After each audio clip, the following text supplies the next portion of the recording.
de la muerte del pastor, la secuencia final, el último acto, pues ya que hablamos en términos teatrales, el que se desarrolla en la otra iglesia de Kronstadt, es tremendo, ¿no? Porque toda la reflexión sobre el dolor de Jesucristo que hace el jorobado Algot, ¿no? Más luego el organista, las cosas que le dice a Tulin, abriéndole unas perspectivas de vida más adelante concretamente, ¿no? Las reflexiones de la oración de Ingrid Tulin, claro, es que es una película que obliga al espectador, si entra en la película, a estar atrapado como en una habitación sobre el que y que tiene una falta de horizontes absoluta, o sea, que dice una película hay algo neurótico muy opresiva.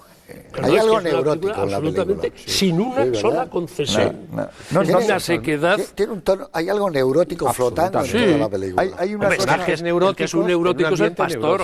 Hay una cosa que dice Bergman también, y dice que él normalmente que adora al público y hace todo pensando en el público, salvo algunas veces dice que dije que al público le den por ahí. Y una de ellas era esto. Curiosamente, esta película, que yo personalmente es la que más me gusta de Bergman, hay que reconocer que Bergman siempre dijo que era la que más le gustaba.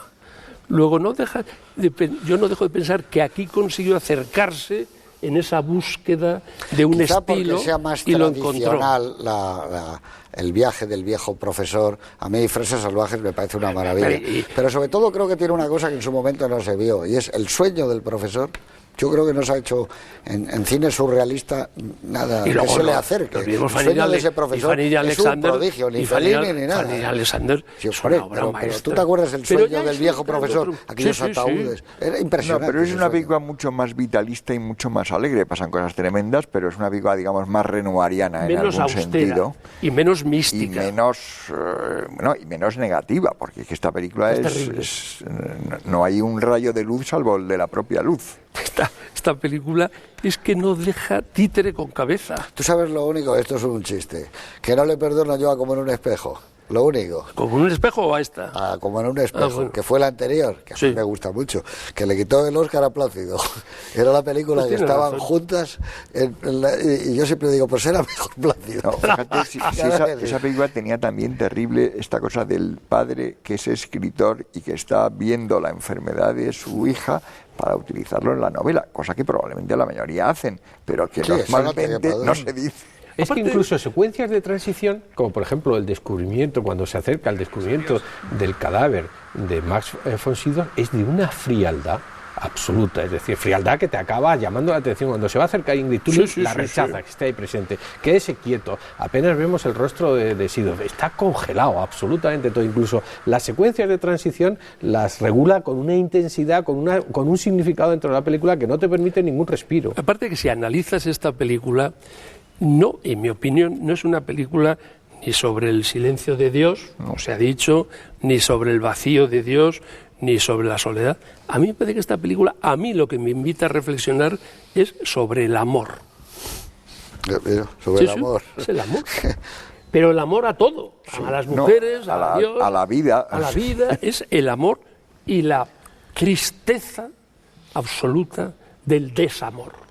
Y esto es la película. Del egoísmo, que yo creo que son los dos grandes o del temas que yo creo que es un síntoma muy típico de una depresión grave, que es la incapacidad para sentir nada. La alegría de la fe y la ni el paisaje, ni a la gente, ¿no? Eso lo confiesa Ingrid Tulin. Ahí hay una especie de barrera de aislamiento. Yo te amo, pero soy incapaz de demostrártelo. Claro.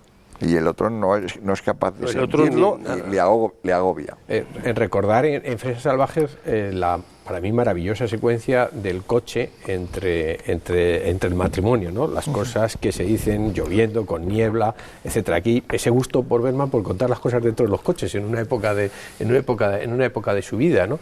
Yo creo que sí, pero de todas formas road movies. Sí, de eso ya la novela lo hace. Pero es que Fresas Salvajes tenía más apoyaturas. Ya lo hacía Bergman. Tenía más retórica. Es que esta es una película desnuda. Claro, es que esta es una película temporal. Porque Fresas Salvajes está llena de apoyaturas. Claro, y Fresas Salvajes está situada en un momento determinado y tú puedes seguirlo, pero esta, pese a la utilización de coches y de lo que se quiera, es una película que puede desarrollarse como las de Dreyer en cualquier momento de la historia. 53. Ya está la cámara en el coche, así empieza la película. con la cámara en el coche en viaje en Italia. O sea, que eso, por eso decían que era la vanguardia de la Nouvelle Vague, ¿no? Pero es que Bergman además era siempre moderno, era un hombre muy moderno en sus ideas. De todas maneras hay un elemento que distingue mucho, que es que los europeos generalmente no hacen transparencias, probablemente porque es demasiado caro, y en cambio a los americanos no les importa nada usar transparencias. Sí, además quieren que se noten. ¿Sabes dónde se nota que es un decorado mucho la película? La única vez que falla por las lentes que usa. Tú ves siempre que la especie de cerquita redondeada que tiene el altar es pequeñita y no es muy grande la iglesia. Cuando pone la cámara detrás de la cerca, ahí ha quitado la pared de atrás, se ha ido atrás y se nota enorme. Nota el espacio. Pero si no puede haber ese Ahí espacio, hay un plano precioso que es componiendo con el ventanal vertical, ella al fondo y él que se agacha y se tumba en el suelo. Es una imagen. Hay una cosa poderío llamativa en una película tan austera y como esta, y de líneas tan simples, que es en cambio el enorme, no sé cómo llamarle, la dureza, la impresionantes que son las escasas figuras religiosas que, como corresponde a un templo protestante, hay. Que con todo hay más de las que yo creía que había, pero hay ahí un Cristo que es espeluznante, hay un Dios Padre que está al fondo del retablo que también da miedo, y hay unas pinturas murales de una especie de coche de estos funerarios y otro par de cosas que de repente en una película que es como muy desnuda y que no hay nada en lo demás, sí, te asaltan como los únicos elementos y son todos igualmente más bien angustiosos y feos y más bien crueles. Sí, y hay muchísimos insertos, probablemente sea la película con más insertos significativos, casi todos. Sí, está lleno de fragmentos. Hombre, hay una película que le había impresionado mucho a Bergman en aquella época, que no se piensa normalmente en esa influencia, y a mí realmente volviéndola a verla me he acordado de ella más de una vez, que es Psicosis. Sí, es que yo iba a decir que el tipo de insertos son como los de Psicosis. Incluso algún decorado. Sí, los exteriores, las casas. Tiene sus elementos. Probablemente sea la película más austera de Hitchcock también. Bueno, es la desnudez de una casa en un paisaje, de una carretera vacía, son estas cosas. Eso es lo que pasaba. Y también esos elementos desproporcionados, que cuando alguna vez la gente ha interpretado como relación de acto y castigo, pues es una exageración, ¿no? La idea de que pueda ser castigada Janet Leigh porque ha robado sinvergüenza este hombre de negocios, y entonces es asesinada, que alguna vez he leído esa misteriosa interpretación como decir, hombre, es un castigo excesivo. Digo, toma, es que si te lo planteas como castigo será excesivo, pero tiene un cierto elemento también de esa cosa de agobio y de malestar profundo. O sea, yo creo que cuando se habla del malestar de la cultura o el malestar de una época o algo por el estilo, eso sí que creo que en una película en el fondo tan poco realista o tan abstracta como esta, sin embargo sí que hay una cosa que flota un poco en el ambiente de un cierto malestar, inseguridad, no saber muy bien por dónde guiarse, que es posible, yo no me acuerdo suficientemente, era demasiado joven por entonces, pero es posible que a principios de los 60 hubiera algún tipo de sentimiento de eso. Quizás eso pasó también con todo el expresionismo alemán, ¿no? Todas las películas que se hacen en Alemania a finales de los 20 y a comienzos de los 30. Sí, yo creo que hay de agobio, épocas de malestar y agobio y de no tener ideas claras o lo que sea, y yo creo que eso produce un poco esa sensación.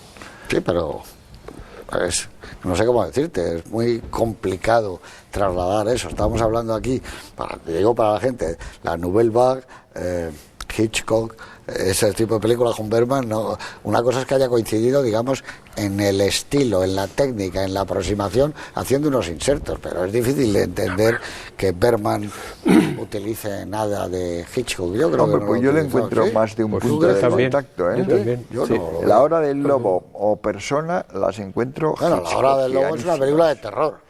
Y de vampiros, concretamente. Claro, para mí es una de las mejores películas de vampiros desde Vampire, por lo menos. Claro, es por el lado con el que conecto más a Bergman. Y yo veo más allá. Yo creo que el tratamiento sensual de las mujeres, esa fascinación entre intérprete, director, etcétera, también me parece muy hitchcockiano, ¿no?